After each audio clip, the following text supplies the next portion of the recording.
Внесувањето на бугарите во Уставот нема да биде единственото барање на источниот сосед на патот кон Европската Унија, туку комплетно редефинирање на македонскиот идентитет, смета премиерот Христијан Мицкоски.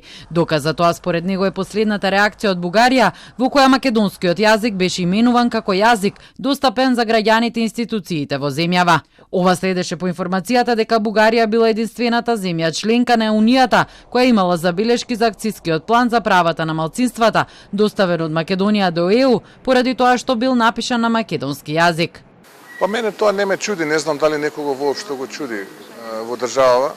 Само ги потврдуваат оние тези кои што ги имавме од првиот момент, дека не е бугари во устав единственото барање, туку комплетно редефинирање на македонскиот идентитет.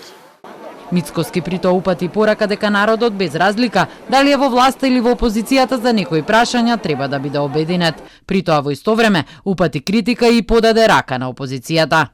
Жалам што се случи претходната влада да на еден таков начин влезе во оваа авантура и го заглави евроинтегративниот процес на државата.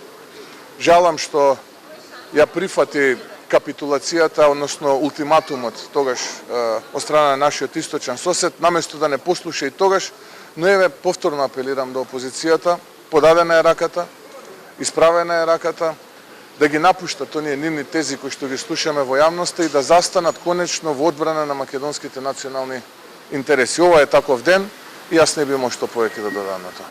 Бугарија негираше дека го спорела документот и дека јазикот на кој е напишан е внатрешно прашање и не е тема на билатералните односи, но во реакцијата никаде не го именуваше јазикот како македонски.